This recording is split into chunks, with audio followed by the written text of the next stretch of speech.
Hey guys, welcome to week 7 of the Healthy Happy Gut program. So for some of you, this is the second last week of your program, whereas most of you are continuing on through to 18 weeks, which is really cool. If you feel or if you want to continue on getting more consultations and treating what's going on, that's totally okay. You would just book in as normal and we would keep working on what we've been working on and changing the plan according to your goals or your new goals, okay? So this week I've had a few people come in who are coming in for their follow-up consultation since their first one, and that'll continue on next week and the next as well.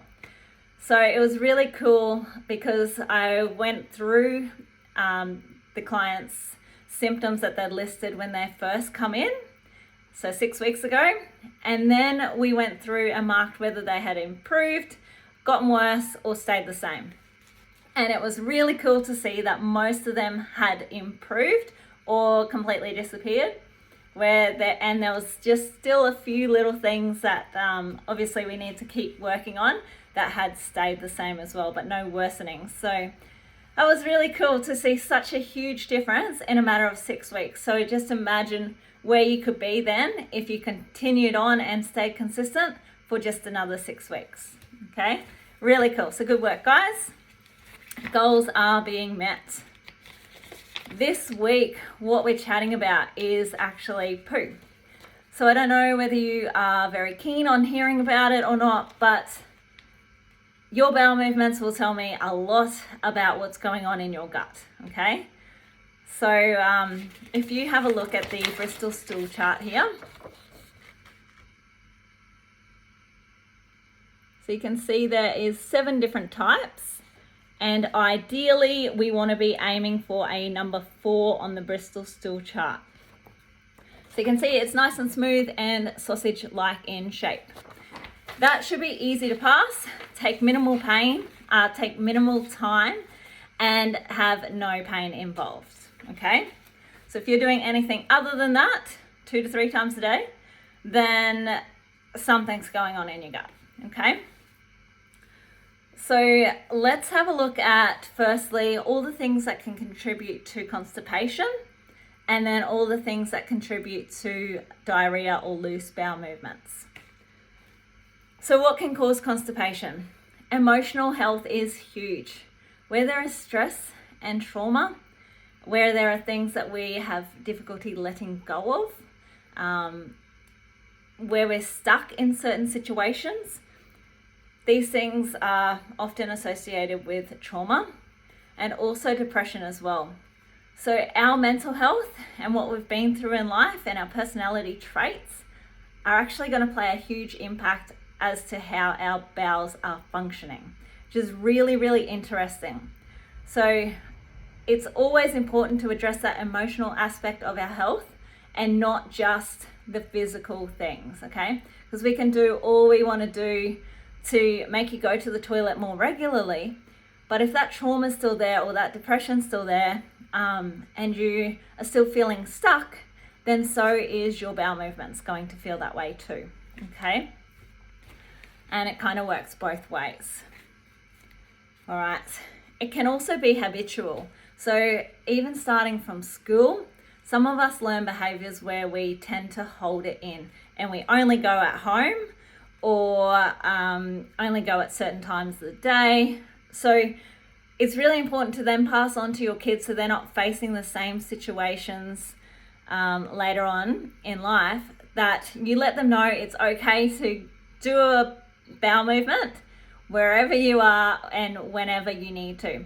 So even if they are in a classroom, it's important that they're taught not to hold it in, because that can lead to further issues down the track if we start holding it in at an early age, okay? Thyroid health also contributes to decreased bowel movements and bowel movement regularity. So if our thyroid isn't functioning well and it's hypo, then we will tend to see constipation. So sometimes it takes working on the thyroid health to regulate the bowel movements. We also know that food intolerances are a big one, And food intolerances can make you have loose bowel movements, and they can make you have constipation, and it just changes for each personality and each person. So food intolerances is probably one of the key things that I look at when people aren't going to the toilet regularly, because more often than not, change the diet, take away that aggravating food, the bowel movements start happening. Okay, so really important to take note of that one. Lack of water or fiber can also play a part, and candida and other bacteria. Candida can do diarrhea as well. However, it is more common for someone to be constipated or have less frequent bowel movements with candida. Okay, so then what can cause diarrhea? When we look at that emotional aspect, stress, hurry, worry, if we're one of those people, which most of us are, anxiety and stress, so if we're feeling a lot of that, you can, most people will tend to go to the toilet more frequently or be more prone to loose bowel movements. Emotional baggage that hasn't been processed or dealt with, and it comes out quickly and loosely. All right. Food intolerance again is a big one. Dairy, I find, is more so diarrhea-like, so will form diarrhea, whereas gluten tends to be more constipation. Can be either or, but that's typically what I see in clinic. Okay. A fast-paced lifestyle. Lots of us have fast-paced lifestyles, and we're probably prone to more loose bowel movements. Infections and parasites and viruses, so these sort of things can also contribute to loose bowel movements. Okay, so they're the main things that will contribute to whether you have loose bowel movements or whether you are more constipated. Okay, so let's talk about what all the different colors may mean. So bright green generally indicates a quick passage through the bowel, and the bile hasn't had enough time to change it into a brown color, and it tends to happen with diarrhea. So a lot of the time, actually, babies with intolerances, especially to cow's milk intolerance, will have green explosive poos. And yeah, it's coming through way too quickly, okay? Black poo can indicate blood from the digestive tract. So if there is black blood, then we know that's coming up from further within the digestive tract and not just from the anus or down lower. Okay. It can also be caused by iron tablets, of course, and iron tablets, a lot of them aren't very well digested and will cause constipation as well. Licorice and other medications can also cause black poos. Generally, the longer the poo has been sitting there, the darker it tends to get. Red poo indicates bleeding from the digestive tract. So that means there's inflammation, there could be allergies, there could be, we'll talk a little bit more about what blood and mucus mean in a minute, okay? Yellow, that tends to be related to liver and gallbladder dysfunction, pancreas dysfunction, or even celiac disease, which is the allergy to gluten. Pale or clay-like can mean that there is hepatitis, cirrhosis, gallstones, or again, bile dysfunction. So sometimes our gallbladder isn't working as well as it should. We might be low acid or high, and we need to change the enzymes to trigger that bile release in the gut. What else? Dark brown is okay. If it's really dark, it tends to have been sitting there longer. Ideal color of poo is that medium brown color, okay? So not too dark on the black side and not pale, all right? What can blood mean? Blood means that there's damage to the digestive tract. Could even just come from hemorrhoids, allergies, or possibly even cancer. Sometimes it doesn't actually come from either of those, but I have seen in the past, looking at allergies and intolerances, that blood can definitely be an allergy, even if it's not picked up through allergy testing. There is a food there that will often cause that inflammation in the gut, and then trigger the release of blood. Okay.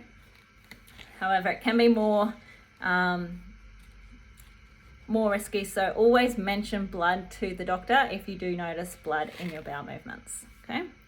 What does mucus mean? Mucus means that either the digestive tract is shedding itself quickly because there's inflammation in the gut, which can come from allergies and intolerances. It can also come from candida, especially if it's more of that white color. So if there's mucus coming out often with you, or even just occasionally, it is something to always mention and take note of, because it does tell me that there's either candida or possibly intolerances, and there's inflammation going on in the gut there somewhere. Okay. What else can impact our bowel movements? So intolerances and food sensitivities, like I said before, they are the biggest cause of irregular bowel movements. More often than not, if you change the diet, take away those aggravating foods, you will get regular good bowel movements happening, which is really good, because if we're not having regular bowel movements, that plays a huge part in how we feel as well. Okay. All right. Parasites, candida, and other bacterial infections can also play a part. Like I mentioned before, what's contributing to diarrhea or constipation. Our mental health as well, so stress, anxiety, depression, trauma, that all plays a role in how often we poo and what it comes out looking like. Okay.